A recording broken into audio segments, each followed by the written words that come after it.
Developing right now on Morning News Now, winter blast. This morning, millions of Americans waking up to snow, wind, and frigid temperatures from a powerful winter storm that's disrupting flights and shutting down roads. We are tracking the cold gripping a third of the country, plus how the wind is increasing the fire danger out west. Also this morning, trials and transitions. A New York judge rejects President-elect Trump's request to delay this week's sentencing in his hush money case, just as Congress certifies Mr. Trump's election win over Vice President Kamala Harris. What should people take away from today?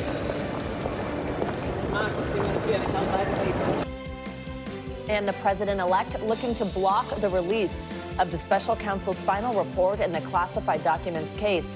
We'll bring you the latest. Plus, new concerns about the effects of fluoride and lead on our children, what parents need to know. And moment of zen. If meditating is one of your New Year's resolutions, you're not alone. We'll break down the benefits and share some tips on how to start. Good morning. Thanks so much for being with us on a Tuesday. I'm Savannah Sellers. Joe is off today. We're going to get started with the first major winter storm of 2025. The deadly system has killed at least 4 people, shut down roadways, and left thousands without power. Whiteout conditions paralyzed travel with lake-effect snow forcing an hours-long ground stop at Chicago's O'Hare Airport on Monday. And just outside of the nation's capital, Reagan National Airport shut down its runways to keep them from freezing as airports across the nation absorbed more than 4,000 cancellations in just 2 days. And this morning, the roads remain at risk, with authorities in Missouri urging drivers to stay home as they were forced to shut down roadways endangered by snow, ice, and low visibility. We have meteorologist Michelle Grossman standing by with a look at the full forecast, but we are going to begin with NBC News reporter Gary Grumbach. He's in Washington, D.C., where some areas saw close to a foot of snow, as you can see right behind him there. Gary, good morning. This is a part of the country that, while used to cold, not used to this type of snow. How are things looking today?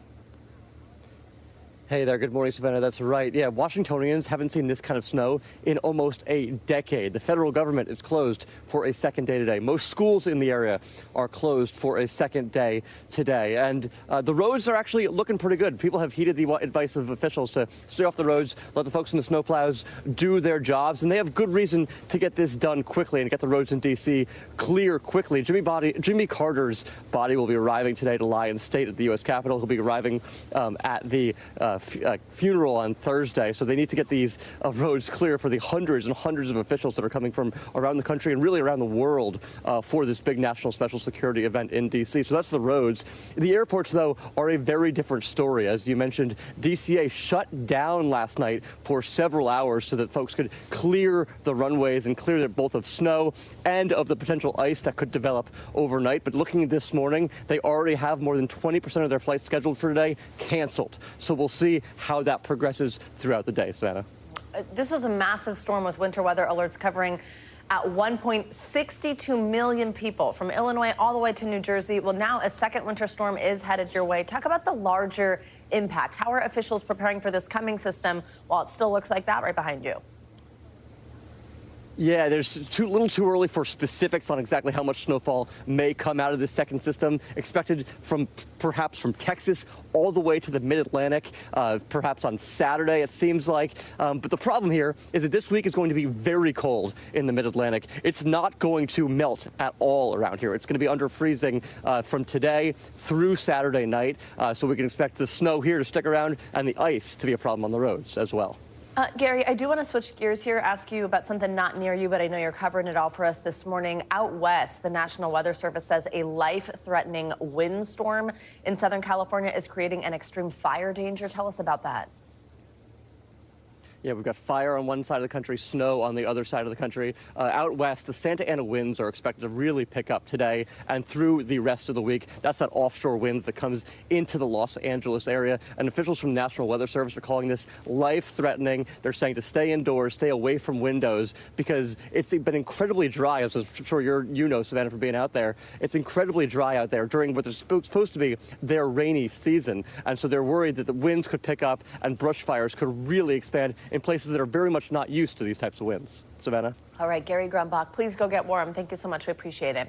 Well, while parts of the country are still digging out, like where Gary is, the crazy winter weather, like we mentioned, it's not over yet. Most of the country is in for some bitterly cold temperatures today. Let's get a check. Every Morning News Now weather with meteorologist Michelle Grossman. Hey, Michelle, good morning. Hey, Savannah, great to see you. Yeah, we are looking bitterly cold this morning for most of the country. Temperatures 10, 15, even 25 degrees below what is typical for this time of year. We're seeing single digits across the northern plains, so 31 million people impacted this morning by cold advisories across the south. But the cold is not just in the south. We're seeing it for really most of the country. So that cold advisory from Albuquerque to Corpus Christi, New Orleans, Jacksonville, also Tampa. That includes Richmond as well. This is why we're looking at temperatures so cold this morning, 0 degrees in Bismarck right now. It feels like 14 to below zero because the winds are gusting. As Gary alluded to, they're gusting in the west, they're gusting in the east, and they're gusting in the middle of the country as well. So we're looking at wind chills in the teens in many spots. 28 degrees right now in Atlanta. It's 22 in New York City. So as we go throughout the day, we're not going to see that temperature climb that high. We're looking at the teens across the northern tier of the nation, 19 in Minneapolis. That is 6 degrees below normal. But look at the south. We're looking at temperatures in the 30s, 40s, 50s, 50 degrees in Houston today, 13 degrees below normal, and just 57 in Tampa. It's going to be below freezing in New York City as well. Bundle up because those winds are going to be blowing. It's going to feel a lot colder than that. The cold blast sticks around on Wednesday. We're looking at temperatures very similar to today. Kansas City, just 17 tomorrow. So everything that is frozen will remain frozen. It's going to be really tough go there tomorrow as well. 20 degrees below normal there. 26 in Boston tomorrow, 36 in Norfolk, and we're looking at 57 in Gainesville. It is a cold, cold week, and that lasts through the later part of the week. Look at New York City, right at the freezing mark on Thursday. Not much better Friday and Saturday. Saturday, we're looking at the chance for some snow, and Raleigh looking at temperatures in the 30s and 40s as we go through Thursday, Friday, and Saturday. Same story in Nashville. So that is the cold story. We're looking at cold and windy conditions across the lakes, the Great Lakes as well. That's going to create some lake effect snow. And Gary talked about this, a huge risk in portions of Southern California. As he mentioned, the National Weather Service said life-threatening, destructive. You want to stay away from any windows. There's going to be traffic problems. There's going to be problems in the air as well. So a really serious situation that will develop later on today, especially this afternoon into the evening hours and early tomorrow morning. So we do have winter alerts. Let's switch to that. We're looking at 36 million people across the country under winter alerts. The blue, Little Rock and Dallas, that is a winter storm watch. That doesn't go in effect until Thursday, and that's our next storm that we're going to be watching kind of moving across the country. Otherwise, we're looking at some snow across the Great Lakes. We have that really bitterly cold air moving over those lakes that are not frozen over yet. So those relatively warm lakes, we are expecting up to a foot of snow in some spots downwind of the lakes. Where you see those pinks and purples, that's where we're looking at the highest amounts. Let's talk about Southern California because, again, we are looking at a developing situation that we're going to watch very, very closely. 32 million people out west looking at wind alerts. We're going to see winds gusting up to 50, 60, 70 miles per hour. But in the highest mountains, we could see winds gusting up to 100 miles per hour. It is possible that that 100 mile per hour wind could make it down to the surface, just the way the atmosphere is set up today there. So we're going to be watching that very closely. Again, Savannah, winds gusting very, very high. That's going to increase the fire danger to critical levels. We'll talk more about this, too, next hour. Back to you. All right, Michelle, thank you so much. Well, President-elect Donald Trump is scheduled for a sentencing hearing this Friday in his hush money case. Now, that's just 10 days before his second inauguration. Mr. Trump appealed to the New York State Appellate Court yesterday after Judge Juan Merchan denied his most recent request to delay the hearing until after his inauguration. Meanwhile, Congress formally certified the election results yesterday, cementing Mr. Trump's victory over Vice President Kamala Harris. For more, we are joined by NBC News correspondent Vaughn Hilliard. We also have NBC News legal analyst Danny Ceballos here on set with us. Good morning to both of you. Vaughn, I will get started with you. So the DA's filing yesterday, it stated that Mr. Trump had decided to virtually appear in Friday's hearing, despite trying to appeal the judge's decision and get that hearing moved to January 27th. When can we expect an answer from the court on his appeal? This is where, for Trump's legal team, they're pulling out all the stops that they can to try to delay the sentencing. And they have requested in a filing that was released yesterday to have a stay implemented on the sentencing to push it back beyond Inauguration Day, arguing that they should have the opportunity to appeal to the appellate division before and have that heard and ultimately decided by the appeals court before Donald Trump were to be sentenced. And Judge Merchan yesterday afternoon rejected that appeal. And so now they have his legal team is now formally appealing the verdict that was decided on by the jury unanimously back in May by that jury. And now it's a question of whether that January 27th hearing will ultimately be taken up by the appeals division. Danny, if the hearing stays scheduled for Friday as planned, what can we expect? And I guess, do you think it will stay as planned?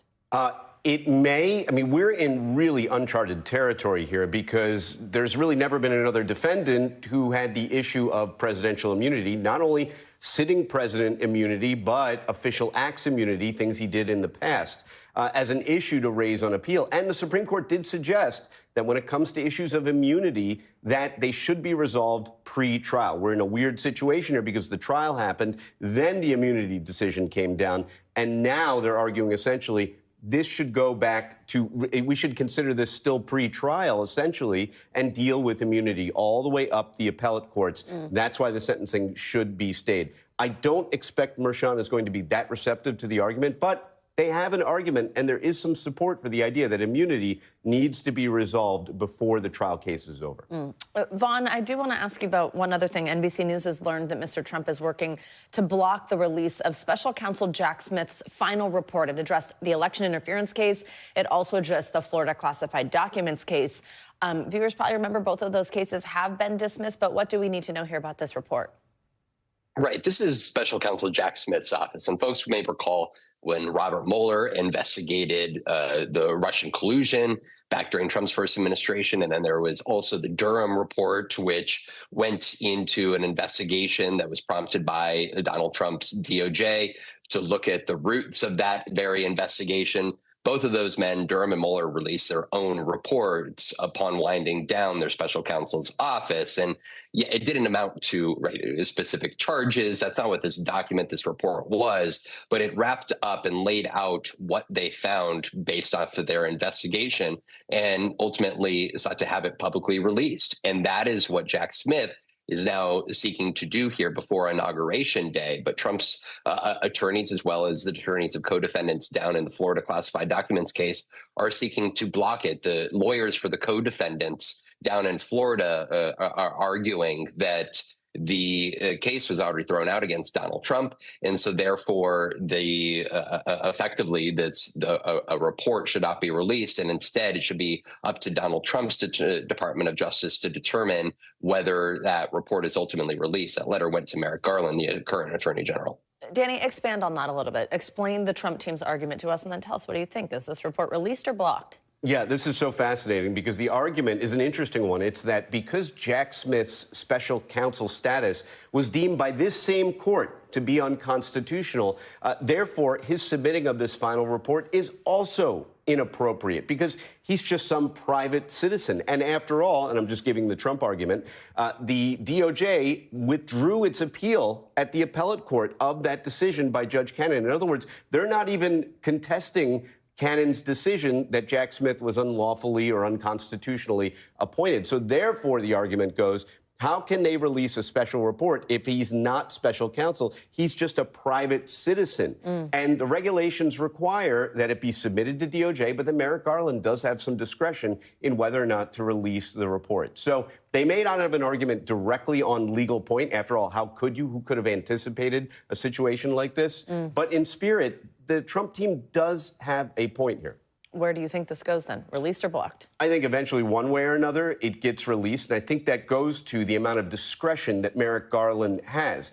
Judge Cannon would have to conclude that, hey, because I deemed you no longer special counsel, you don't have the authority to even submit this report.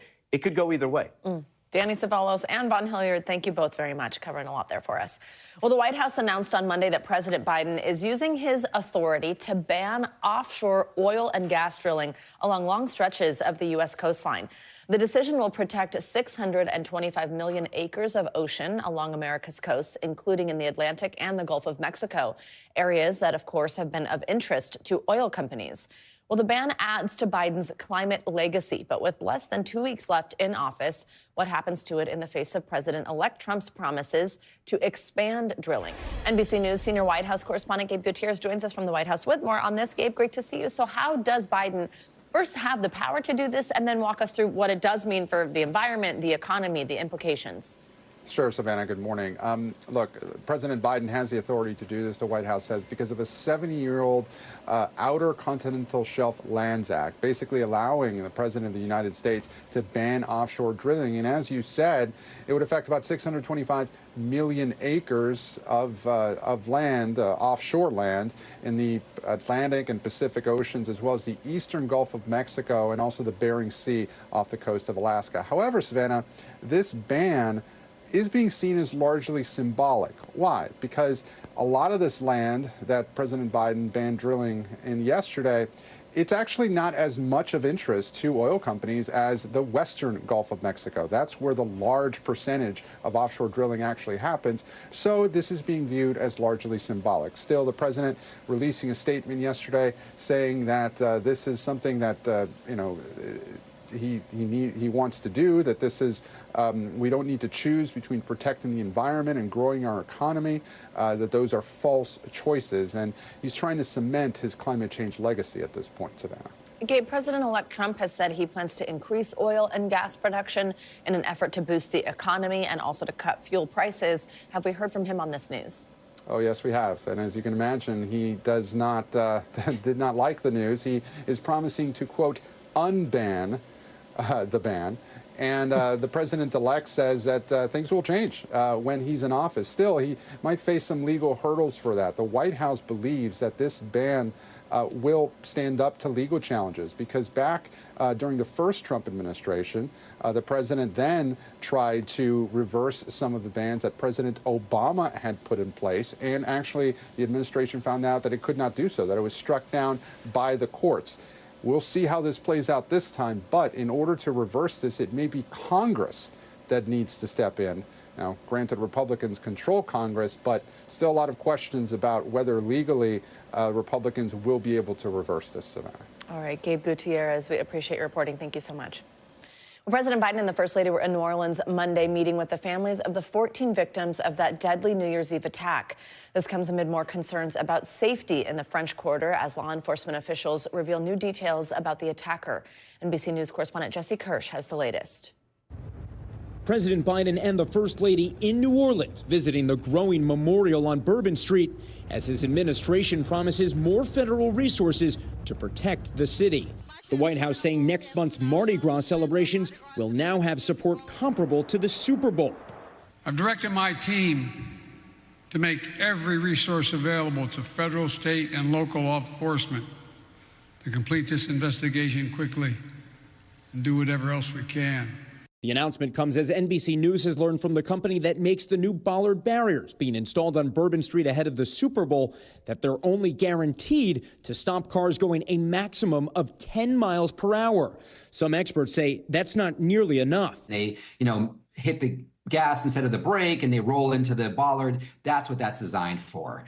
It's not designed to stop a ramming attack like we saw on New Year's Eve. New Orleans' mayor now says she wants a tactical expert to review the city's safety plans. The city of New Orleans will always remain focused on improving public safety measures. No doubt about that. Meanwhile, federal investigators revealing Shamsuddin Jabbar visited New Orleans at least twice in the months before his deadly rampage. The FBI releasing this blurred video from October, which they say Jabbar recorded with smart glasses while riding a bike through the French Quarter. Jabbar also seen looking at himself in the mirror to test the glasses authorities say he was also wearing during the attack. Investigators also releasing this new video of his movements. At 1:53 a.m., he plants the first cooler containing an explosive device. At 2:20 a.m., Jabbar planted the second bomb. 55 minutes later, they say he rammed the truck down Bourbon Street. The explosives never detonated. Still, 14 people were killed. Their families, the community, and the president gathering to honor the lives lost. Our thanks to Jesse Kirsch for that report. Louisiana's Attorney General says she's ordered a review of security plans for New Year's Eve in order to prepare for the city's upcoming Mardi Gras season. There's much more to come here on Morning News Now. Later this hour, stunning shakeup. Canada's Prime Minister Justin Trudeau stepping down after a decade in office. More on the decision and what happens next. Up first, though, breaking news. A massive earthquake kills dozens near the China-Nepal border. The rescue efforts now underway. Stay with us. That's next. We are back with some breaking news this morning. At least 95 people are confirmed dead after a serious earthquake hit southwestern China near its border with Nepal, according to state media reports. The quake had a magnitude of 7.1, according to the United States Geological Survey. It struck near one of Tibet's holiest cities, with the epicenter located about 50 miles from Mount Everest. Local officials say over 100 have been injured. Rescue operations are now underway with hundreds of rescuers working by hand in sub-zero conditions. We'll keep you updated on that, but let's turn now to a political shakeup in Canada after nearly a decade as the country's Prime Minister, Justin Trudeau, is officially stepping down. Here's what he told the Canadian public. I intend to resign as party leader, as Prime Minister, after the party selects its next leader through a robust, nationwide, competitive process. This country deserves a real choice in the next election, and it has become clear to me that if I'm having to fight internal battles, I cannot be the best option in that election. The Liberal Party leader has been plagued by record-low approval ratings. He's also facing mounting pressure from incoming U.S. President Donald Trump, who has threatened to impose steep tariffs on Canadian goods once he takes office. We have NBC News International correspondent Claudio Levanga joining us with more on this. Claudio, good morning. So let's start with what I just mentioned there, these plummeting approval ratings. A lot can happen during nearly a decade in power, but why has the public seemingly lost faith in him, and how has he been losing support among members of his own party, as he referenced? That's right, Savannah. Well, when he was first elected in 2015, Justin Trudeau was one of the, if not the most popular among G7 leaders. But as you said, in 10 years, a lot can change, and a lot did change. Now, recently, his popularity has plummeted because he was blamed by a lot of Canadians for the high inflation that has been affecting the country, and also for the political chaos that has gripped the government for a while now. And he also lost the support of many of the members of his own party, the Liberal Party, which has been lagging behind the opposition Conservative Party, who have been calling for his resignation for a while now. So this didn't really come as a surprise, but certainly it is a decision that may affect the relationship between Canada and the United States in the future, Savannah. Yeah, and even further on that point, Claudia, President-elect Trump has mocked Trudeau by calling him a governor, referring to Canada as the 51st U.S. state. But the big thing driving this tension right now, right, between the incoming Trump administration and Canada, it's those tariffs I mentioned. Explain what Trump says he wants to do and how Trudeau has been handling it. Well, that's right. I mean, Donald Trump has said that he wants to apply some 25% tariffs on goods that are imported from Canada, also from Mexico. Of course, that didn't go down well for a lot of lawmakers and a lot of Canadians back in Canada. He also appeared to make a mockery out of Canada and Justin Trudeau, as you said, by calling it the 51st state, and calling Trudeau the governor of the great state of Canada. And it was the way that Justin Trudeau handled or mishandled that probably accelerated this decision to step down, because that led to his mishandling of the situation. He visited Donald Trump. He had dinner at Mar-a-Lago and even said, well, I look forward to working with you in the future. Well, that didn't go down well, especially with the Deputy Prime Minister and the Finance Minister, Cynthia Freeland, who decided to step down, resign last month because of it. And that probably accelerated the decision of Justin Trudeau to finally step down. Savannah? Claudia, what happens until the next Canadian Prime Minister can be elected? And also tell us any frontrunners.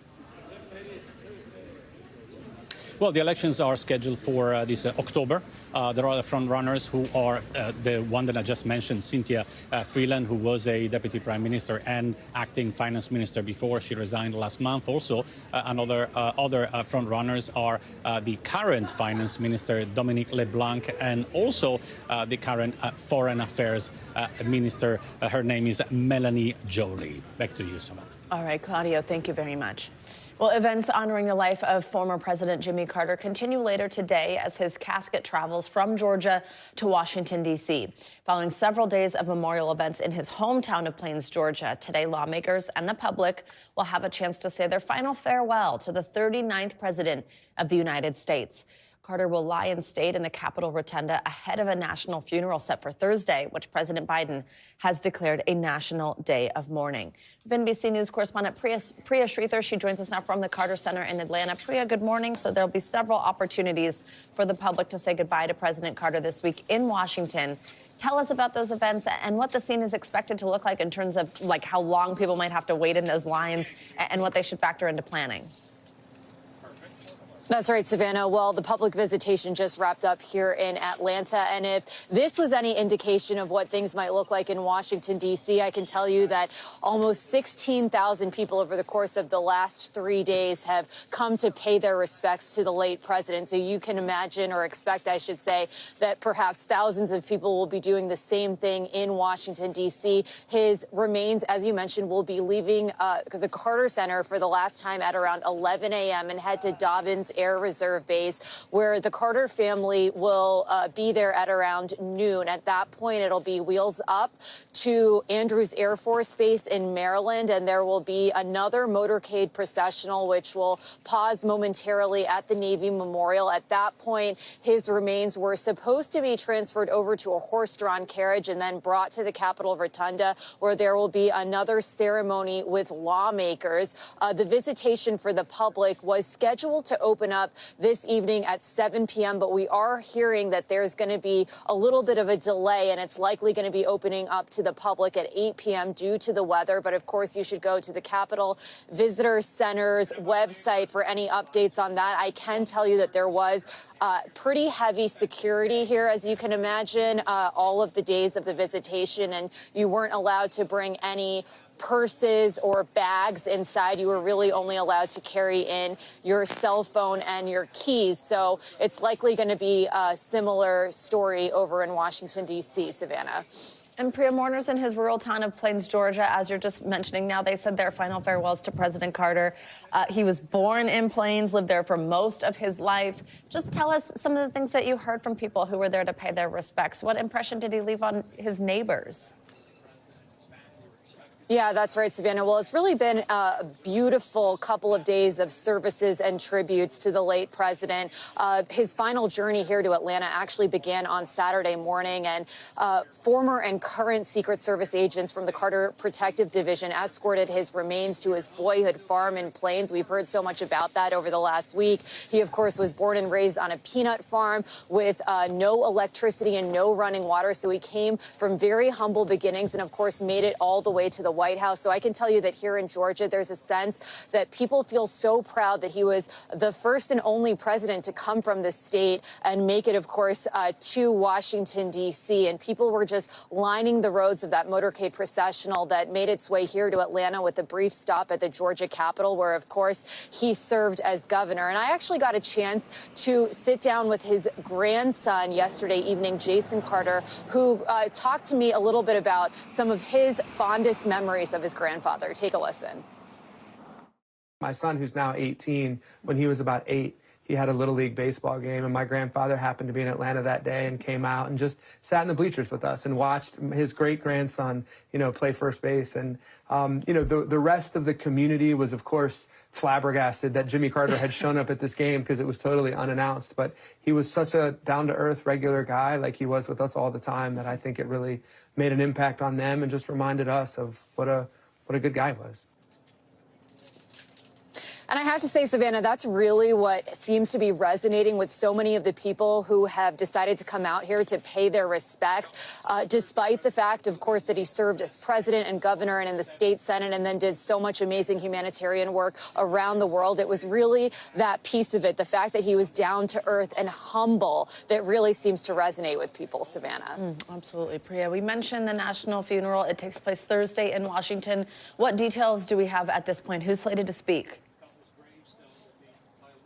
That's right, Savannah. So it's scheduled for 10 a.m. at Washington's National Cathedral, which is where all of these state funerals take place. As you mentioned, President Biden has declared that a day of mourning, and he is expected to deliver the eulogy at that event. We can also expect to see President-elect Trump in attendance. This, of course, less than 2 weeks away from his own inauguration day. And we can expect to see several dignitaries and perhaps even some other former American presidents. We haven't had confirmation about exactly who will be in attendance, but I did speak with Jason Carter, and of course their family will be there and also delivering some remarks. So it's expected to be a really beautiful event, Savannah. Priya, thank you so much. Appreciate your reporting. Well, coming up, water worries. The new study renewing concerns about fluoride in our tap water and the effects it could have on our children. Plus, it's a shared struggle for millions of adults caring for young children and aging parents at the same time. We'll break down the mental toll and ways to cope. Your weekly check-in is next here on Morning News Now. We're back this morning with new scrutiny surrounding the safety of the water millions of Americans drink every day. A new study out says high levels of fluoride in drinking water is having an effect on children's brains. NBC News' Stephanie Gosk has the latest. Growing questions about whether fluoride in drinking water is doing more harm than good.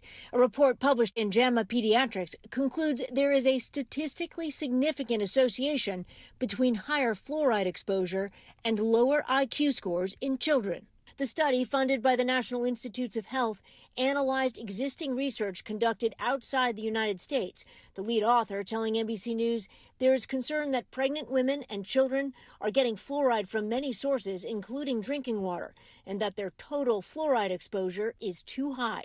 The research is being criticized by many in the public health community. 52 of the 74 studies it looked at are rated low quality, according to the authors themselves. The conclusions based on fluoride levels more than double what's recommended for drinking water in the U.S. The ongoing benefits of community water fluoridation at this time strongly outweigh the flawed analyses that are presented in this paper that's just being published. Superior fluoride toothpaste. Fluoride has been added to U.S. drinking water since the 40s. More than 70% of Americans get it in their taps.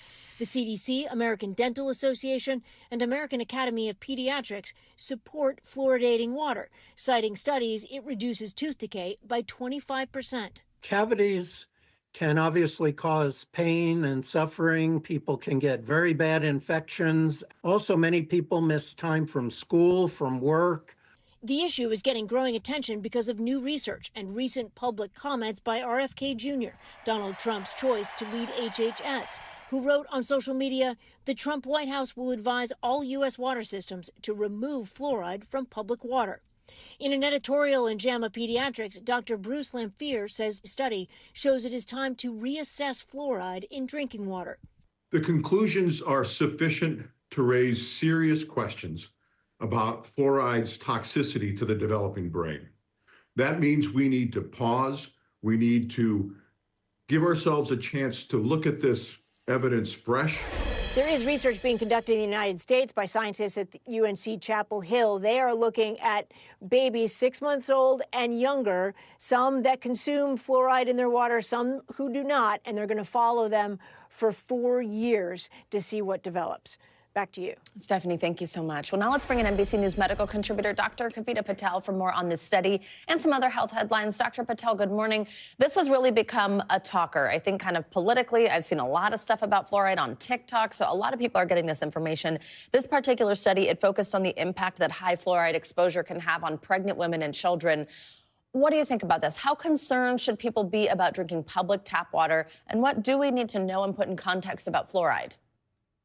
Yeah, Savannah, right now, so I reviewed these studies, and this was kind of what we call a study of studies. They looked at series of over 70 studies, mostly outside of the United States. So I just want to emphasize that, just because we do have different restrictions and guidance that we give in the United States for how to add fluoride into tap drinking water. So right now, none of these studies really point to anything that would cause us to concern ourselves about fluoride literally being a causation for that lower IQ. They found a statistical correlation. We've talked here about studies where the correlation doesn't mean causation. It's a pattern. It merits further research. And I would just caution again that we do have pretty strict guidelines around fluoridation. And if you're in a high fluoridated area, you can have a conversation with your doctor about whether you want to use some sort of filtered water. I would say that pregnant women have had those conversations with me often because of these very concerns. And it's important to just shine light on what your fluoridation levels are, how your children might be getting fluoride in addition to their drinking water, and what you might talk about with your dentist, which is another source of dental guidance for where you get fluoridation from. Dentists are using this commonly with children, and this is another point of conversation. But nothing in these studies would alarm me to changing the habit of what I do or recommend for people with their tap drinking water. But as you heard from Stephanie's reporting, more research into whether there is some causation, I think, is necessary. I'll also add, Savannah, that they didn't even find statistical significance for girls. So they saw a pattern with boys, and they saw a pattern for pregnant women, but not necessarily for girls. That also raises some red flags in researchers about the merit of these studies. Absolutely. Important context so that you've actually read the studies, not just watched a 30-second video that circulates online. I appreciate that very much. The FDA is also getting some pushback this week. This is another concern for parents. It's releasing new guidelines just yesterday. It's about lowering the max amount of lead that is acceptable in most processed baby foods. These new rules ultimately could reduce lead exposure by about, look at this number, 20 to 30%. This is foods like jarred fruits and vegetables, yogurts, dry cereal. What can parents do to ensure their children are eating the safest and cleanest food possible? I know, as somebody who does not have a lot of experience here, not having children, I'm like, how much lead could there possibly be in baby food, and how's that possible? What do parents need to know? Yeah, so here's the bottom line. There is no safe amount of lead in any food, whether it's processed baby foods or whole grains or anything like that. There is no safe amount of lead. So I think these FDA kind of proposed lower limits. First of all, they're not mandatory. So this is something that we're going to watch and see if the FDA exacts enforcement authority in the coming years. But the new guidance, as you mentioned, Savannah, does try to aim to reduce that lead exposure. This comes on the heels of stories like we had about a year ago, where we saw lead reported in those apple pouches and some of those fruit pouches. Here's what parents should do. Here's what I even try to do. You just have to try to make sure that you're giving your children a variety of foods to minimize exposure from a single source. If you do what I do, where you're using kind of the same packets of applesauce, for example, for your children, try to just get something different. Even try to look into fresh fruits that you can prepare. I know that's hard, so I say that with a big asterisk. Make sure you're washing fruits and vegetables thoroughly, and then check for product recalls. Keep in touch with the FDA information so that if you have something that's got lead, you can throw it away. Love that. Great tips there. Okay, before you go, I do want to talk flu precautions. I know so many people who have it right now, people who have visited emergency rooms. I know those visits are up. Well, yesterday, this is a concern. The first ever bird flu death in the U.S. was reported in Louisiana. State officials say the patient was over 65 years old, had other medical conditions, but this comes after more than 60 people in the U.S. were infected with the bird flu last year. And of course, as people are starting to see more and more headlines about bird flu, what are the symptoms of bird flu and how can people protect themselves against it, especially when it's like regular flu season and it gets kind of confusing? It does. It gets very confusing. Different flu viruses, influenza A and B, which cause the regular flu that you're reporting around the country, and we're seeing people coming into the ERs and doctors' offices, different than H5N1, which is the bird flu, which you're mentioning, which is the first death in the United States, a severe case. The majority of avian flu cases, H5N1, are very, very mild conjunctivitis eye infections. This severe case is something that we're watching. Nothing to do yet except don't deal with any sick animals. If you've got friends or if you have wildlife that come through your yard, stay away if possible. If you're a poultry worker, take special precautions, washing hands, wiping down surfaces. If you know of anybody that's had the bird flu, get to your doctor so that you can just be monitored and checked.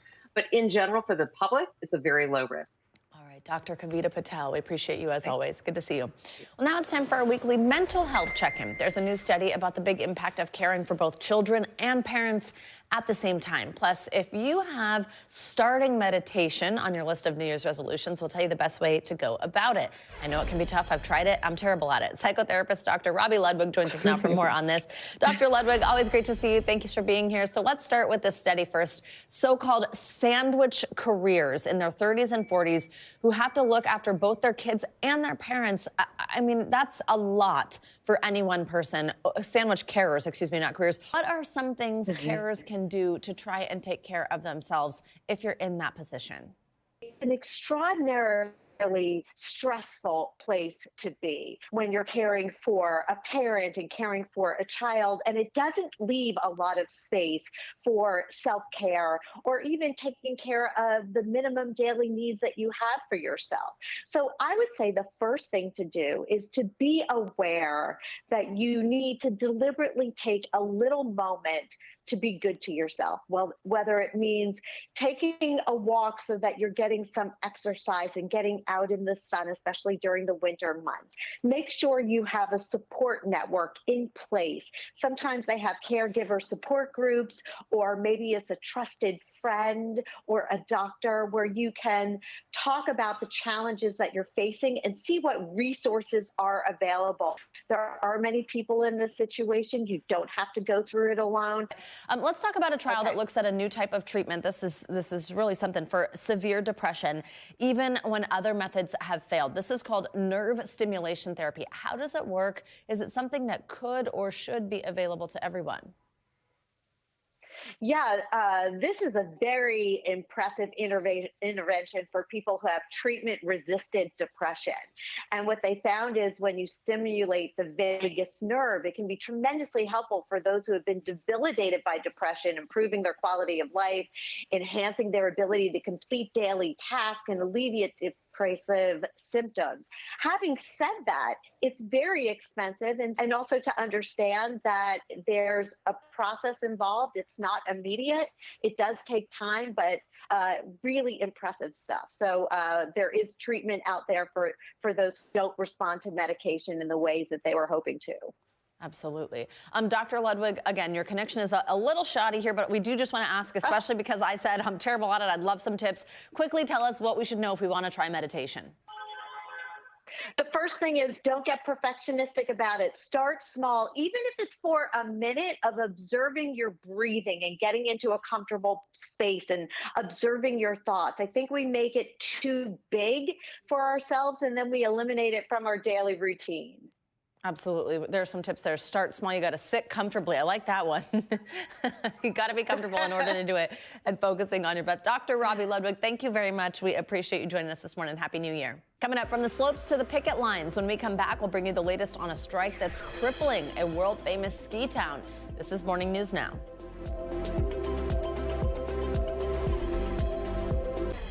We are back now with the latest on the ongoing ski patrol strike that's closed down the majority of America's largest ski resort. Ski patrol employees walked off the job last month in Park City, Utah, amid union negotiations for higher pay and better health benefits. Now hundreds of runs are off limits, forcing guests to wait hours in line for ski lifts. NBC News national correspondent, Morgan Chesky has more on the growing safety concerns. One of the country's most popular skiing destinations paralyzed. Terrible line. As a ski patrol strike stretches on. Hours-long lines and massive crowds seen at Park City Mountain in Utah. After ski patrollers walked off the job at the height of the winter season. At the largest ski resort in the United States, only 25 of the mountain's 41 lifts are open, offering access to just about 100 of the 300-plus runs.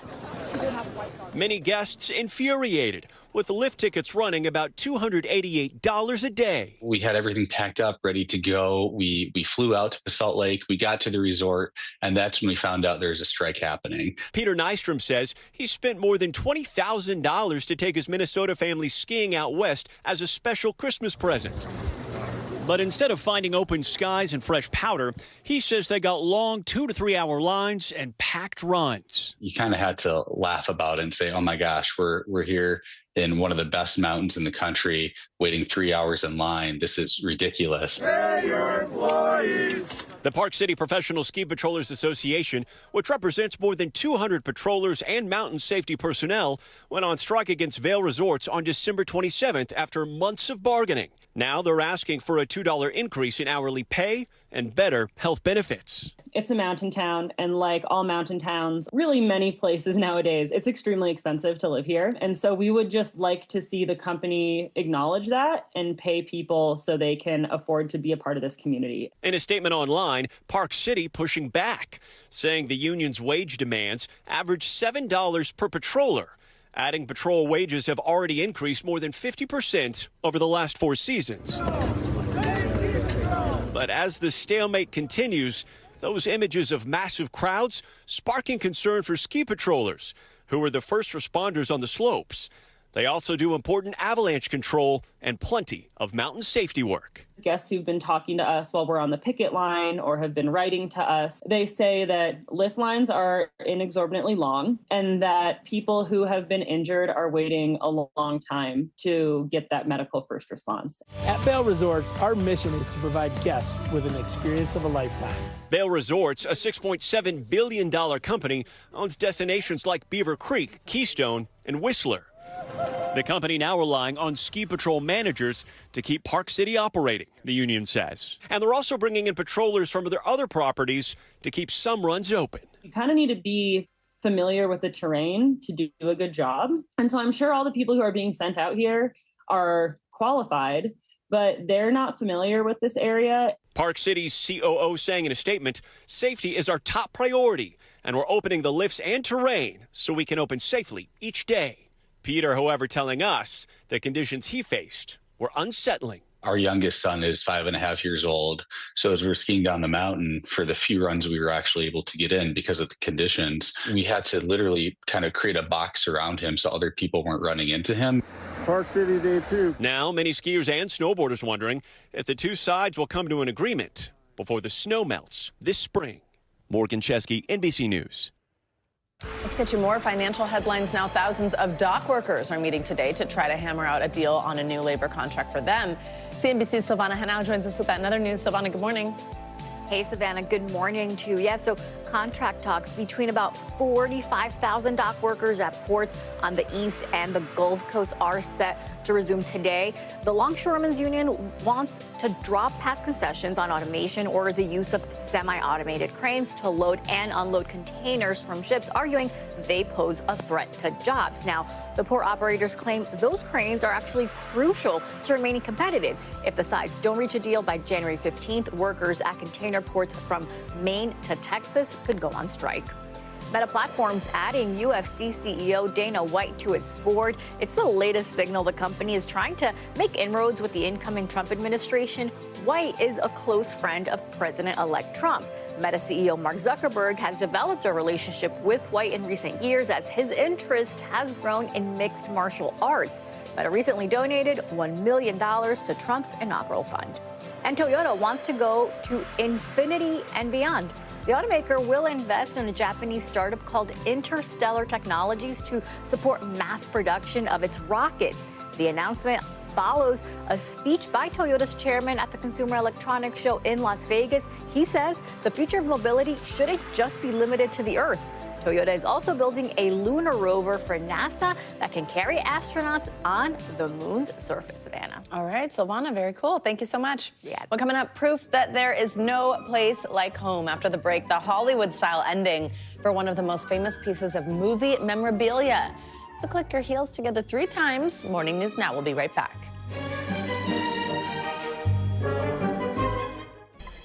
Finally, this hour, some good news for Wizard of Oz fans. The case of Dorothy's stolen ruby slippers is getting a Hollywood ending. NBC News correspondent Emily Aketa has more. Follow the yellow brick road. While The Wizard of Oz continues to captivate America. Follow the yellow brick road. The real-world drama around the film's famed ruby slippers is entering a final chapter. The man accused of long hiding a stolen pair of Judy Garland shoes appearing in court virtually today with plans to plead guilty, his attorney told the AP. The indictment saying Jerry Saliderman received, concealed, and disposed of an object of cultural heritage from 2005 until 2018, when authorities finally recovered the prized piece of Hollywood memorabilia in a sting operation. They're more than just a pair of shoes. They're an enduring symbol of the power of belief.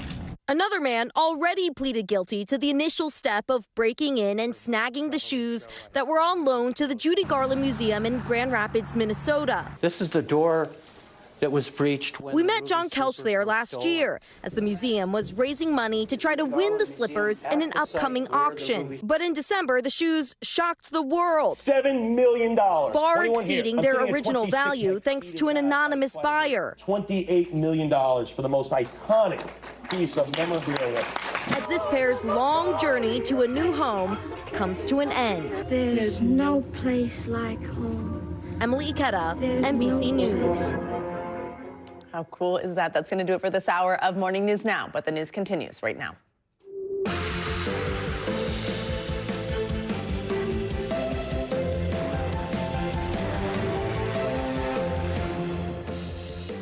Good morning. Thanks for starting your Tuesday with us. I'm Savannah Sellers. Joe is off today. Right now on Morning News Now, winter is here. Millions of people across the country are feeling the impacts of the first major snowstorm of 2025. The bitter cold is here to stay, but for how long? Today's forecast is straight ahead.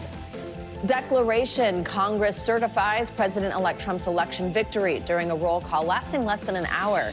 What's ahead now for the incoming administration?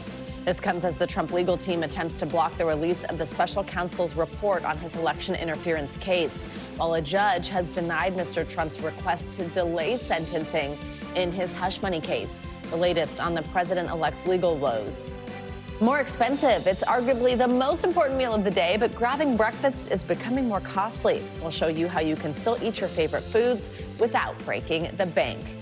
And eyes on Vegas, the biggest tech show in the world, is now underway. We'll bring you on the floor of the Consumer Electronics Show and take a look at what's new and what you could see in the near future.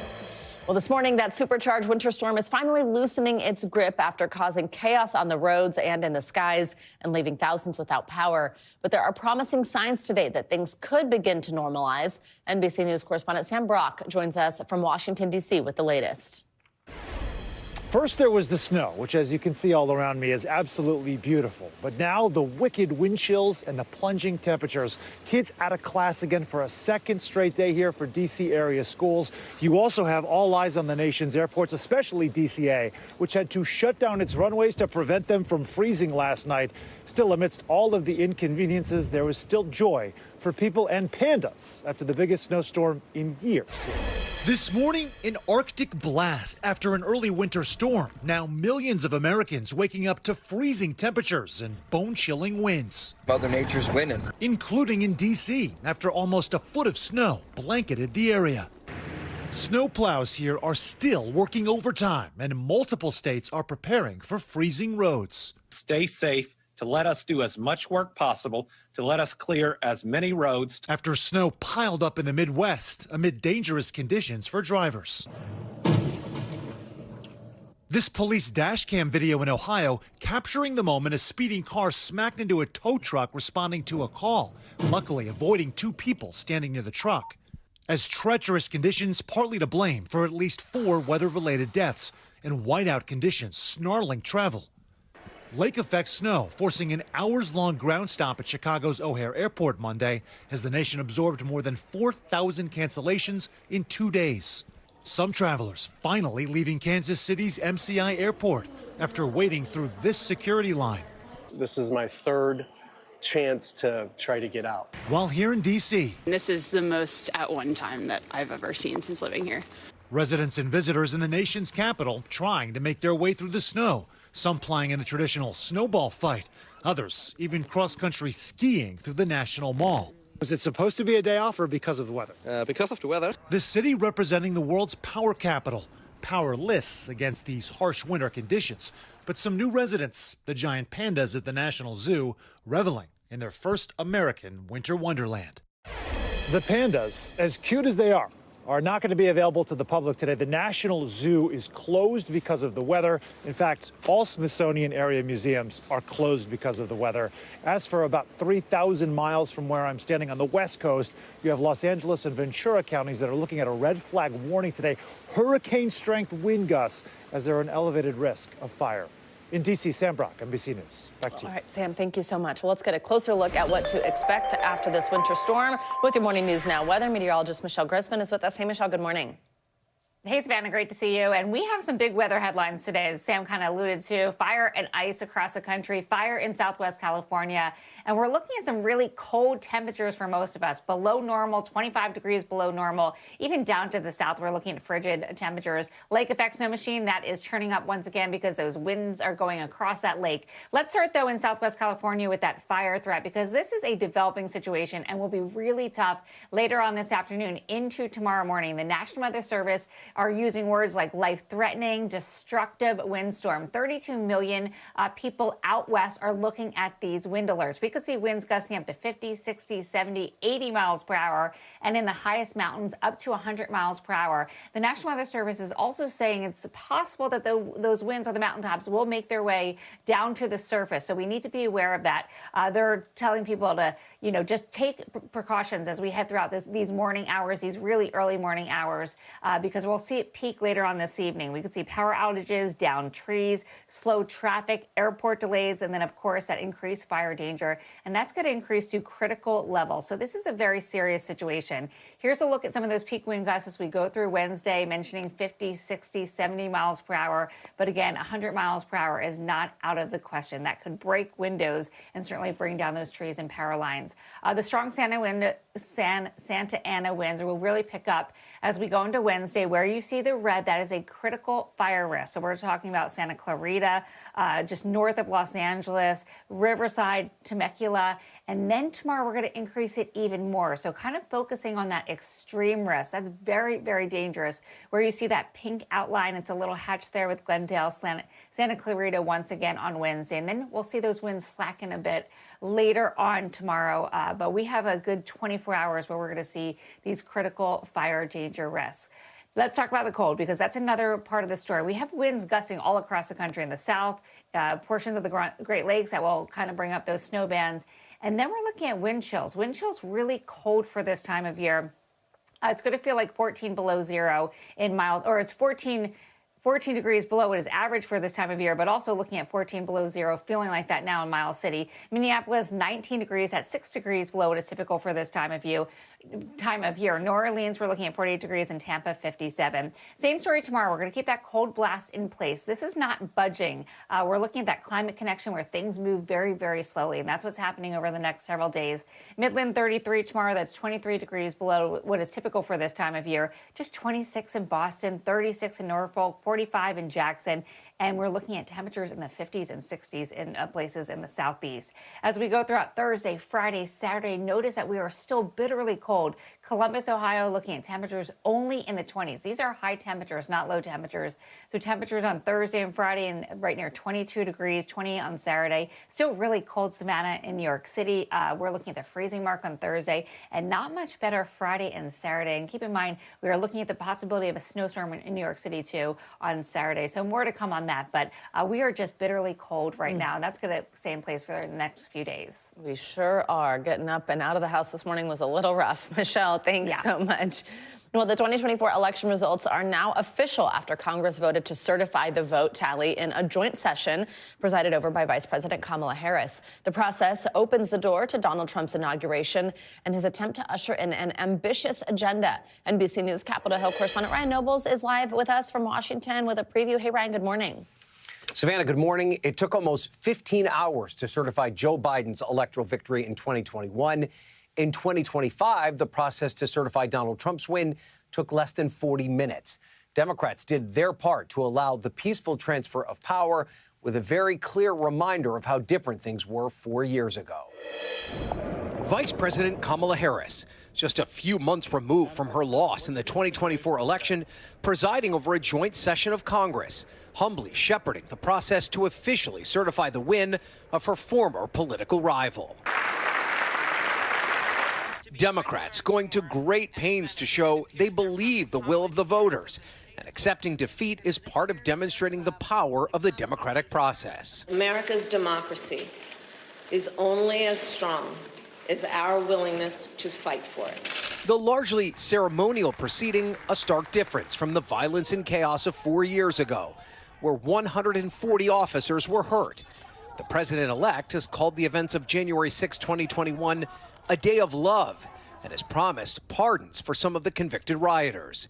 He took to his social media platform to call Monday's certification a, quote, big moment in history. Trump has been pushing his congressional colleagues to send him one massive bill that will address a wide range of his legislative priorities, dealing with taxes, the border, and spending cuts. But yesterday, possibly casting confusion, acknowledging that could be difficult. My preference is one big, beautiful bill. Now, to do that takes longer. I'm open to either way as long as we get something passed as quickly as possible. Congressional leadership planning to follow his lead. We can do anything over here that we build consensus for, but there is some merit to a one-bill strategy. But while Trump plows ahead with his legislative agenda, he is still dealing with lingering legal issues, including a sentencing in the New York hush money case set for this Friday. Trump's legal team pushing for a delay, something Judge Juan Merchan rejected, but left open the option that Trump could seek relief elsewhere. And in other Trump legal news, Savannah, his legal team arguing that Attorney General Merrick Garland should stop the release of Jack Smith's special counsel from releasing his findings on the election interference and classified documents investigations in the coming weeks. They call Smith a, quote, out-of-control private citizen, unconstitutionally posing as a prosecutor. The lawyers note that they've read through a 2-volume draft of Smith's report over the weekend and say since both cases have already been dismissed by a judge, they argue that releasing the findings would be nothing more than a political stunt. But, Savannah, it is often customary for a special counsel to release their report, even if they don't end up filing charges. Savannah. All right, Ryan Nobles, thank you very much. Well, after nearly a decade as Canada's Prime Minister, Justin Trudeau is stepping down. Mr. Trudeau announced his official resignation yesterday following mounting pressure from within his own Liberal Party. NBC News correspondent Stephanie Gosk is here. She has more on what led to this decision and the response also from President-elect Trump. Stephanie, good morning. Savannah, good morning. You know, Justin Trudeau comes from a political dynasty in Canada. His father was also prime minister. As you say, he served for 9 years. But pressure had been building, not just within Canada, but outside, especially from President-elect Donald Trump. So there was speculation that this resignation was coming. This morning, a key U.S. ally facing new leadership. I intend to resign as party leader, as prime minister. Canadian Prime Minister and Liberal Party leader Justin Trudeau stepping down after months of political turmoil. It has become clear to me that if I'm having to fight internal battles, I cannot be the best option. Trudeau was once a prominent leader on the global stage, but has faced anger in Canada over the economy, inflation, and political chaos. And the pressure ramped up with the re-election of President-elect Trump, who has said he'll impose a 25% tariff on all products coming into the U.S. from Canada. After Trump's victory, Trudeau paid a visit to Mar-a-Lago, later posting that he was looking forward to working with Trump. Elected in 2015, Trudeau is one of the longest-serving PMs in Canada's history and faced declining popularity in recent years. In 2019, Trudeau apologized for photos of him in blackface from 2 decades earlier, that scandal threatening his re-election. And in 2021, COVID vaccine mandates sparked widespread trucker protests around the country. Trudeau's time in office also sidetracked with personal problems. In 2023, he separated from his wife, Sophie Gregoire, after 18 years of marriage. As Trudeau's polls have sunk, President-elect Trump has increased the pressure. Trump saying yesterday he'd like to work with a possible conservative successor. It would be very good. Our views would be more aligned, certainly. Trump has repeatedly suggested Canada should be the 51st state, posting overnight, "Together, what a great nation it would be." It's part of an apparent recent theme in his post calling for more U.S. territory, recently advocating that America take over the Panama Canal, and overnight repeating interest in Greenland, saying his son Don Jr. is traveling there and posting, "The people will benefit tremendously if and when it becomes part of our nation." Now, the Greenland idea has been a popular talking point for Trump. He also floated it during his first presidency. Nothing came of that, but as he's renewed the idea this time around, Greenland's leaders, Savannah, have said it is not for sale. All right, Stephanie, thank you very much. Well, there's a major announcement this morning from Meta, the parent company of the social media apps Facebook, Instagram, and also WhatsApp. In a video posted on his platforms today, Meta CEO Mark Zuckerberg announced changes to the company's fact-checking policy. NBC News senior Washington correspondent Hallie Jackson joins us now with the latest on this. Hallie, good morning. Hey there, good morning to you. And this morning, Mark Zuckerberg is announcing some new changes from Meta, calling the recent elections a cultural tipping point towards prioritizing free speech. So this morning, he's announcing that Meta, which of course owns Facebook and Instagram, will move away from the independent, nonpartisan fact-checking they've had in place since after the 2016 election. Instead, he says they will rely on community notes. In other words, users putting out context. This is similar to what X is doing. Zuckerberg says Meta's complex moderation system makes too many mistakes with too much censorship. Meta also plans to get rid of restrictions on topics like immigration and gender and move their content moderation team from California to Texas, among other things, all essentially loosening up the way that Facebook moderates its content. This is all happening less than 2 weeks before President-elect Trump is sworn in, and as Zuckerberg and some of these other tech titans look to be making inroads with the incoming administration. After Mr. Trump's victory in November, Zuckerberg traveled to Mar-a-Lago. His company also donated about $1 million to the Trump Inaugural Fund. Keep in mind the backdrop here, right? Over the next 4 years, the Trump administration will set federal policy in areas like AI and antitrust that are really important to Meta and some of these other big tech companies, too. Lots to watch on the tech front this morning as it relates to politics. But for now, back to you. All right, Hallie, thank you so much. Well, there's much more to come here on Morning News Now. The biggest show in tech is now upon us. Later in the hour, we'll take you to the floor of the Consumer Electronics Show in Vegas. But up next, dozens of people are dead, many more injured following a powerful earthquake in Tibet. The latest when we come back. We are back with some tragic breaking news from Asia. A powerful earthquake struck a remote region of Tibet earlier today, killing at least 95 people and injuring more than 130. The 7.1 magnitude quake toppled houses in remote villages, and tremors were felt in neighboring Nepal and northern parts of India. NBC News international correspondent Janice Mackey-Frayer joins us from Beijing with more on this. Janice, good morning. What more can you tell us about this deadly incident? Savannah, the epicenter of the quake that the USGS measured at magnitude 7.1 was located in Dingra County, about 50 miles from Mount Everest, and also near one of Tibet's holiest cities. Now, a rescue operation is underway in freezing cold conditions there. Early video of some of those efforts show a girl being carried alive out of the rubble on the back of a policeman. Officials say at least 95 people are dead, more than 100 are injured. These are early estimates as rescuers push into the area. The concern, of course, is that the numbers are going to continue to rise. And there have been several strong aftershocks that have been complicating the search for survivors. Savannah. Janice, the number of casualties and injuries is staggering. Also, I know, changing. Was there any warning before this disaster struck? Earthquakes are not uncommon in this area of the Himalayas, which lies on a major fault line. But this was the most powerful recorded quake in years, and it rippled into other areas. Reports of Nepal, Bhutan, even parts of India. More than 1,000 homes are damaged, and some have collapsed. There are videos on social and state media here showing buildings where the walls have been torn apart by rubble and debris. China's military has launched a rescue operation, and they're using drones to help assess where the help is needed most so they can reach potential survivors as the winter temperatures are set to drop. Savannah. All right, Janice, thank you very much. Well, here at home with the presidential transition well underway, President-elect Trump will soon be looking to allies in blue states where he's likely to see opposition to some of his policies.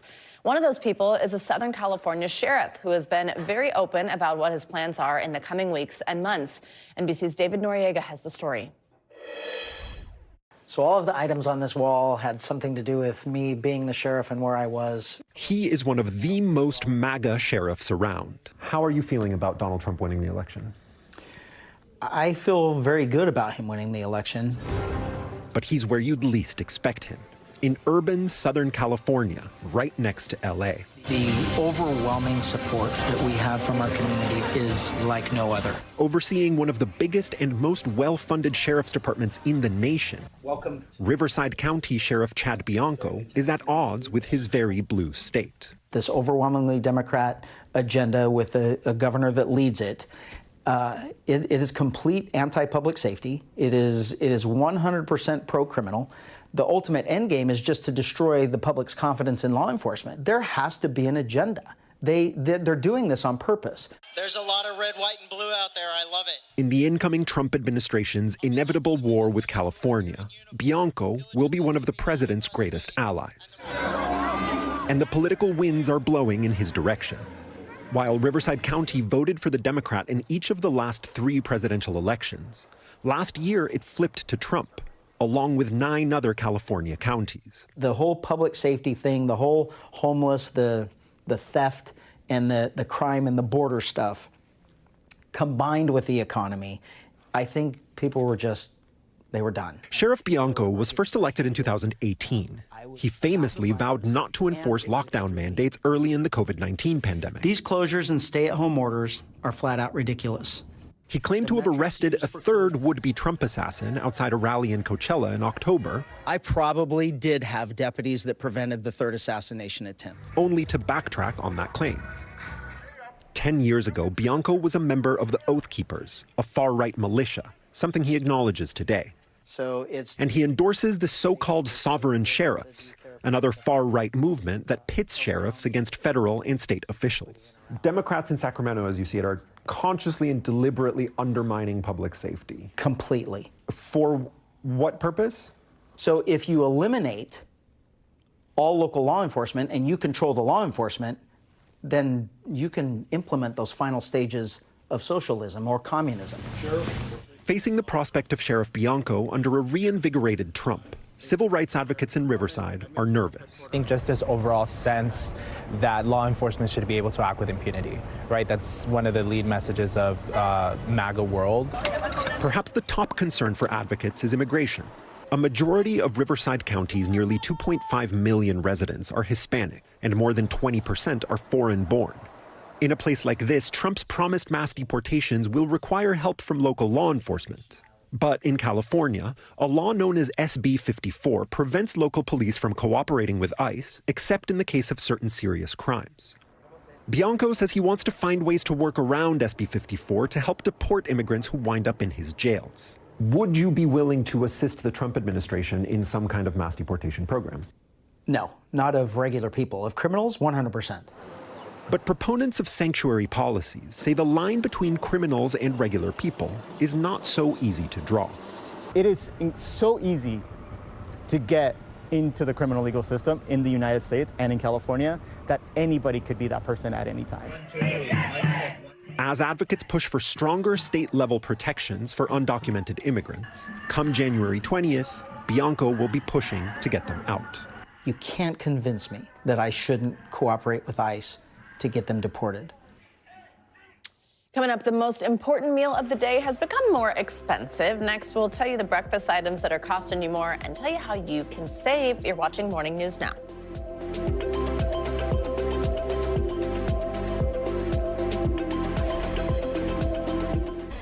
We're back with a look at how the most important meal of the day is getting more expensive. The cost of popular breakfast items, think eggs, coffee, milk, they're on the rise, and that's putting a strain on our wallets. NBC News senior business correspondent Christine Romans is here to tell us about these costs and give us some tips on how to save. Good morning. Hi, great to see you. Okay, first, now, of course, I'm hungry, and it's time for breakfast for me, but tell us what is getting more expensive. We've got record highs for OJ and for coffee, and there's a couple of things happening here. A lot of it is weather-related around the world. These are big global commodity markets. You look at orange juice, for example. Orange juice prices are up a lot over the past few years. You've got something called greening in the, which is basically a disease on the trees. And then also you've got some drought and weather issues in Brazil, which is a huge exporter. Coffee.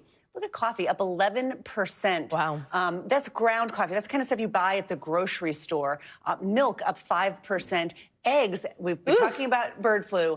Eggs up 71%. That's a real sticker shock there. Oh my goodness, 71%. And what about egg shortages? Is that still an issue? Yeah, so I had an egg shortage. I saw an egg shortage this weekend where there just weren't any eggs in a case at my local grocery store. Wow. Others are saying they've been moving supplies around and really rushing to make sure that they're getting the supplies to you. You might see a big variety. That's exactly where I went this weekend. You might see a big variety of prices too. You know, somebody yesterday told me they found $2.99 at Trader Joe's, but then over $5.99 someplace else. So you really have to kind of, as we were saying on the Today Show, hunt and peck for the best values for your eggs, because there are 10 million fewer birds right now, laying hens right now. Wow. Because of the bird flu. So this bird flu has really affected supply. At the same time, demand is up. People are cooking. Bakeries are selling things, you know, so supply is up, demand is down. That's why you have prices and shortages like that. Wow. Is anything getting cheaper? A few things are. I was saying, you know, try a BLT instead of steak and eggs, right? Because steak and eggs is probably the most expensive thing you could make for a meal. Also pretty old school. I'm not sure. I'm not sure you're eating that every day. But bread prices are actually down a little bit.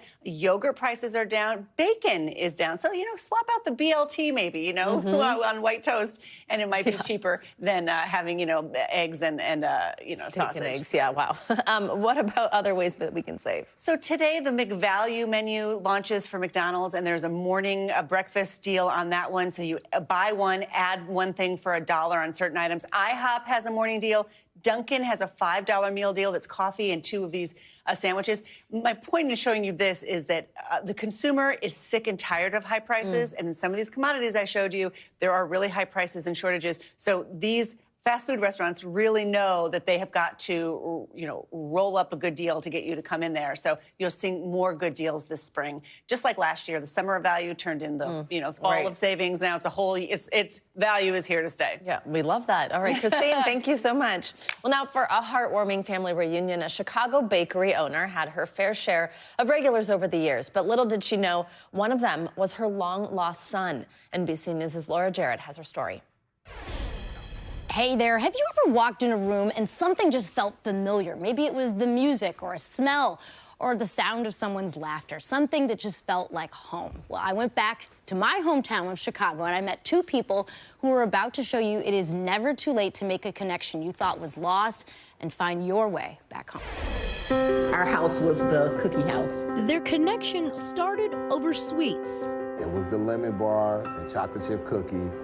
For more than 10 years, Vamar Hunter found himself drawn to Gimme Some Sugar, a bakery on Chicago's South Side. How often would you say you were coming? At least once a week. And what did you like about this place? It's just the whole vibe. Everything is comfortable, and the pancakes was just like the best I'd ever had. I still, to this day, don't order pancakes from anywhere else. Behind those pancakes, Lenore Lindsay, who never thought she'd own a bakery but took it up after retirement, putting her own spin on some family recipes. I just wanted to have a little place, you know, like Cheers, where everybody knows your name. And always watching out for the regulars. You know, hey, you gonna eat all that? Like that. So in those early days, he comes in, were you paying any attention to him? No, none at all. I didn't think he was special in any way. Did it really happen? Man, that just felt mean. That easy rapport foreshadowing a life-altering explanation. Vamar was adopted as a child. The way I found out was my adoptive mother just brought it up, kind of matter-of-factly, like, yeah, remember when I told you you were adopted? No. You'd never heard that before? No. So he started working with a genealogist who found his biological mother. You can't tell this story without talking God, because I was led the entire way. Little did he know, he'd be led right behind the counter of his favorite bakery, back to Lenore. Pregnant at just 17, at the time, Lenore felt adoption was the best way forward. Every time I think about how I disappointed my parents, that's just very overwhelming for me. So all I could think about was, how can I make this better for my parents, and just kind of go on. 50 years later, she was given the name and number of her son to call, thinking he'd be a complete stranger. I called him from the bakery line because I wasn't sure, you know, who he was or anything. Give me some sugar pops up. didn't order anything. I'm thinking, like, why? Then I heard her voice. And I'm like, Miss Lenore? Like, yeah. Like, Miss Lenore? Like, yeah. I'm like, this is for Mars. So wait, are you two just screaming at each other on the phone? We're just screaming. Yeah, we're just like screaming. It was a lot of, oh my God. We're just like, oh my goodness, no! Yeah, no! Are you kidding? No! And the pair started noticing some similarities. I started seeing like, oh, the little wisecracking thing. Yeah. I got somebody to blame for that now. We are so much alike, it is crazy. As the two were making up for lost time, Lenore was also fighting breast cancer, and the shop was taking a toll. So Vamar decided to step up, learning how to bake at night. Today, he's running the bakery full-time. I couldn't just sell it to anybody or have anybody coming in. They had to feel it. They had to feel the people. And so he loves it like I love it. That's huge for me. And Vamar has mastered his craft. Are these the famous pound cakes? Yes. Yes. These are the Vamar pound cakes? These are the Vamar pound cakes. Mother and son, now together, feeding the souls of their community. This world is full of people that don't do good things, you know? And it just so happens that my mother is a pillar of the community. I can't explain it. It almost feels like I have never been away from him.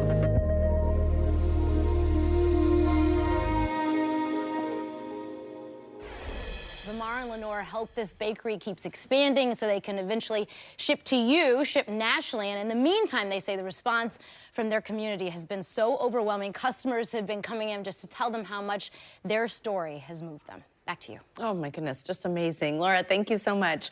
Coming up, the Consumer Electronics Show in Las Vegas is now underway. When we come back, we'll have all the biggest stories and best new gadgets, as well as a look at the role AI is playing. Stay with us.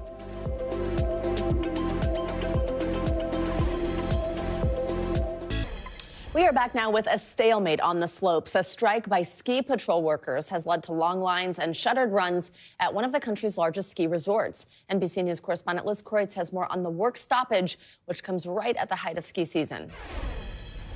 Well, hey there. Yeah, this strike is now in its second week. Visitors are reporting frustratingly long lines and little communication from the resort. One man told us his family didn't even know about the strike until after they arrived and found themselves waiting as long as 3 hours to go down one run.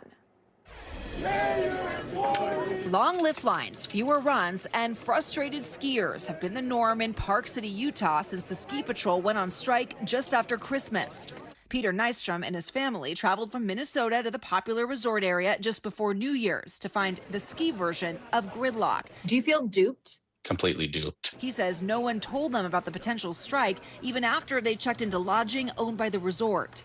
It wasn't until we went out to ski the next day after check-in and we saw lines that were hundreds and hundreds of people long and a very limited amount of runs and lifts that were open. Many other visitors reporting similar experiences. A lot of people pay a lot of money in order to come here, and those people are not getting the experience that they're paying for because it's not properly staffed. The union, representing around 200 ski patrollers and mountain safety personnel, went on strike December 27th against Park City's parent company, Vail Resorts, after the two sides were unable to reach an agreement over wages and benefits. Park City says it's currently using management and non-union staff from other resorts to stay open. We are opening the lifts and the terrain that we can safely with the people that we have. But visitors like Nystrom say few slopes are open, and it's caused not only huge crowds, but safety concerns. Mostly when you're skiing, you can look left to right and you see a ski patrol. That was not the case while we were skiing. In a statement, Park City apologized for the long waits and limited terrain and blamed the union for the debacle, writing, "By choosing to strike during the peak holiday, the union hurt their fellow employees, skiers and snowboarders, and their neighbors." The company says it's increased patrollers' wages by more than 50% over the past 4 seasons. But employees say they can't afford the cost of living in this expensive mountain town. Like all mountain towns, it's extremely expensive to live here. And so we would just like to see the company acknowledge that and pay people so they can afford to be a part of this community. And a mediator has been brought in to hopefully bridge the gap between the two sides. A main sticking point is hourly wages, with the union saying they're asking for $2 more an hour. Vail Resorts disputes that and says their demands equal about $7 an hour more. As for the guest, Peter Nystrom says his family saved up for months for this vacation, and he's hoping the resort will issue refunds for him and other guests going through this. Back to you. All right, Liz. Wow, thank you so much. Well, let's get you more financial headlines now. McDonald's is the latest big company to roll back its diversity goals. CNBC's Silvana Hanau joins us with that and other news. Silvana, good morning. Hey, Savannah, good morning to you. That's right. McDonald's is the latest big company to roll back policies for diversity, equity, and inclusion. The fast food giant is scrapping diversity targets it set for employees and suppliers. It will continue to report numbers related to diversity in its ranks and discuss inclusion with suppliers in business reviews. Conservative activists have increasingly targeted corporate DEI programs, claiming they give an unfair advantage to some groups of employees, customers, or suppliers over others. Apple will release an update soon to better label whether its notification summaries are generated by AI. Now, Apple says it's encouraging users to report concerns if they see something unexpected. Apple summaries, which are created by Apple Intelligence, they are helpful, but have also sometimes been inaccurate. Now, Apple and other tech companies are still figuring out how to better label AI-generated content. And U.S. safety regulators are opening an investigation into about 2.6 million Tesla vehicles. The probe focuses on the company's actually Smart Summon feature, which was rolled out last year. Now, it lets Tesla owners remotely move their car towards them or another location using a smartphone app. The probe comes after reports of some crashes linked to that Smart Summon feature, Savannah. All right, Silvana, thank you so much. Well, this morning in Las Vegas, the biggest event in tech kicks off the Consumer Electronics Show. And along with the best breakthrough technology on display at CES, we'll also get to hear from the world's top innovators on what gadgets and gizmos we might expect to see in the near future. NBC News business and data correspondent Brian Chung is there with a closer look. I could just imagine you running around this conference room floor. Brian, good morning. Yes, I have. I've been geeking out over everything. Oh, my gosh, so exciting. Again, good morning from the Consumer Electronics Show here in Las Vegas, where we're getting a glimpse into what the future might look like. And from our vantage point, it looks like a lot of artificial intelligence that's going to make everything just a little bit smarter, from pizza ovens, yes, pizza ovens, to this right here, a robo-taxi. This year's Consumer Electronics Show in Vegas leaning heavily into artificial intelligence, giving otherwise normal products a big brain boost. This is Current Backyard's Model P Smart Pizza Oven. Yep, from a pizza oven that calculates time and temp to robots of all shapes and sizes. I'm having a blast at the CES. Artificial intelligence is also changing the game for the way we hail rides. At Amazon-owned company Zoox, AI has helped these self-driving test vehicles adapt to the roads of Las Vegas. That lets us train and validate our software, and then when it's ready to drive all by itself, we put it on the robotaxi. This is it. This is the robotaxi? Yeah. It looks like a carriage. It kind of is a carriage, yeah. It's a robot carriage. No hood, no trunk, and inside, no pedals and no steering wheel. So cool. Shall we go for a ride? Let's do it. There we go. As we ride, the robotaxi analyzes everything else around it in real time. It has to many, many, many times every second understand the state of the world around it, make predictions, and then plan the best trajectory. The state of the world today, a lane closure on the Las Vegas Strip. We approached it, kind of came over, and now we're in another lane. But other robotaxi companies have hit snags, with GM saying it will shelve its cruise program due to costs. And one man in the Phoenix area even getting stuck in a Google Waymo, which the company says lasted only 5 minutes. I got a flight to catch. Zoox under investigation itself for 2 reported incidents when test vehicles unexpectedly braked, causing minor injuries to 2 motorcyclists. Zoox saying it works with regulators and state and local governments. I see an emergency button up here, too. That's another way to tell the robotaxi, we want to stop. Levinson predicting that the change will soon feel less dramatic. And the idea of getting in an elevator without a human seemed kind of scary at the time. But eventually, there was enough data to show that elevators are actually incredibly safe. And do you think that robotaxis are going to be as prevalent as elevators someday? I do think so, yes.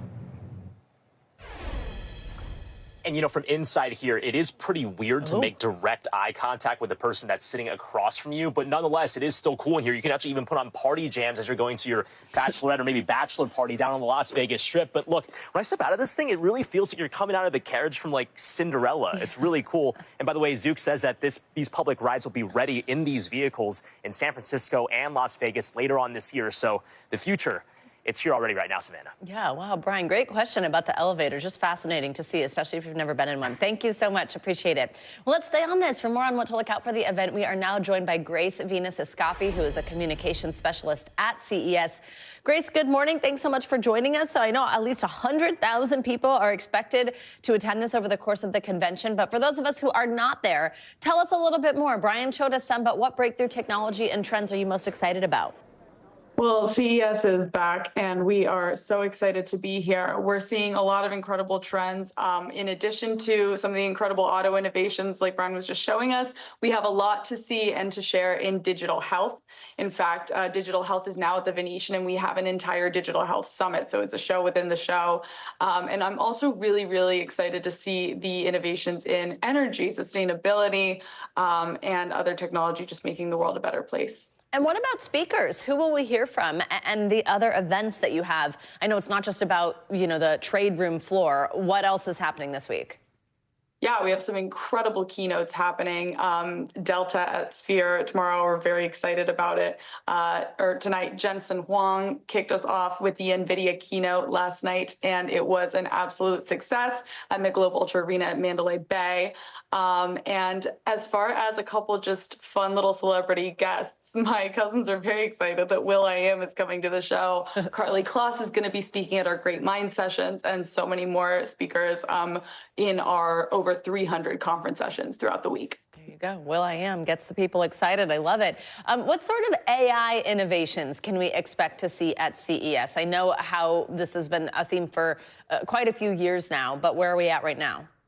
Yeah, thank you for asking. You know, we used to actually say every company is a technology company, and now we've updated because every company is an AI company. We're seeing generative AI, of course, in creative sectors, but we're also seeing it a lot in functionality for B2B use cases. We're seeing it a lot in digital health. We have some incredible innovations at Eureka Park.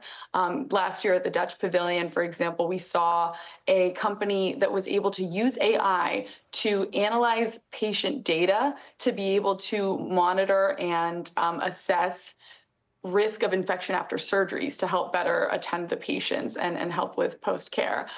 So incredible, really incredible digital health technologies happening this year in AI, as well as, of course, your entertainment AI, everything generating your recommended viewing list, that's all AI. And in autonomous vehicles, self-driving, that's going to take also a lot of artificial intelligence to map your routes and get you where you need to go. That is just fascinating to hear about. I do want to ask you a little bit about changes we could see, as of course we are about to see a change in our president and the upcoming Trump administration.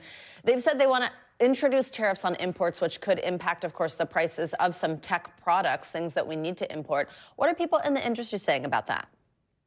Well, we have a lot of really incredible speakers to discuss those topics at our IPS, our Innovation Policy Summit this week, a lot of which will be streamed live.ces.tech, so you'll be able to hear a lot from the experts themselves. It is something to watch, but we're confident that consumer technology as a whole is going to continue to innovate for consumers to the best of these amazing companies' abilities. Thank you, Grace, so much for joining us, and congratulations on CES. So exciting. Thank you. Coming up, the group of volunteers putting their talents to work on the roads during this week's Wintry Blast. We'll show you how they're coming together to help first responders. That's next.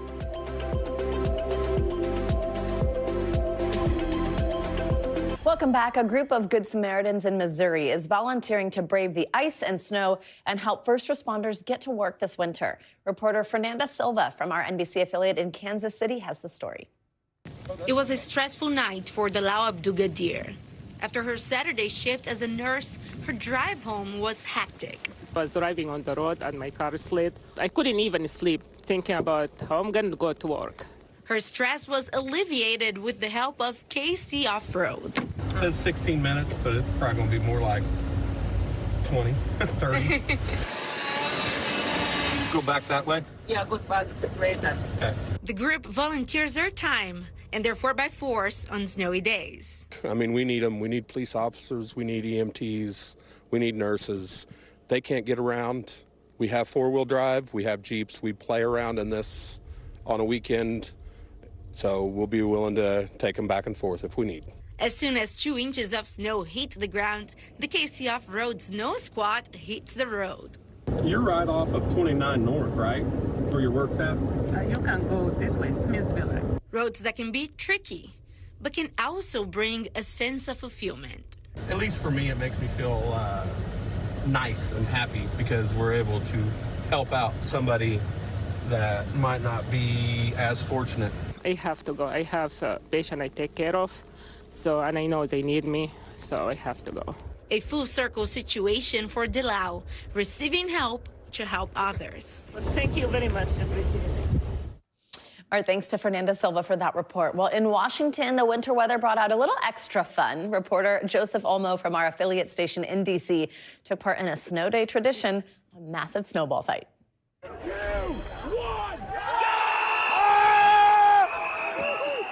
Hello from the middle of the war zone. We are in Meridian Hill Park in an epic community snowball fight. Check this thing out. Hundreds, if not thousands of people came out to this park to participate. I'm getting absolutely annihilated right now. Where's Michael? Michael, come on over here. In Washington, D.C. Wow, man, we're in the middle here.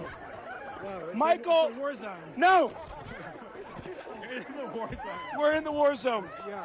In Washington, D.C., there are a lot of associations and organizations, but you arguably have the coolest job. Oh, my God. I'm going to do this interview with my eyes closed. Okay. You are the D.C. Snowball Fight Association. Thanks. Yes. How does it feel to be out here today, brother? It feels great. It's exhilarating. It's fun. As long as you don't get hit in the head. Or the face. Or the face. You've been putting this on now since 2010. It started in DuPont Circle. It did, yeah. 18 of them since then. Yeah, this is our 18th event. And Lord knows how many more of these we can do.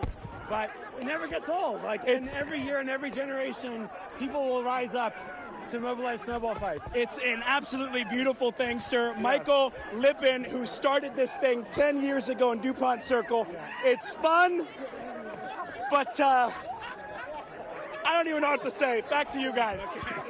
Yeah, Joseph looks real fun.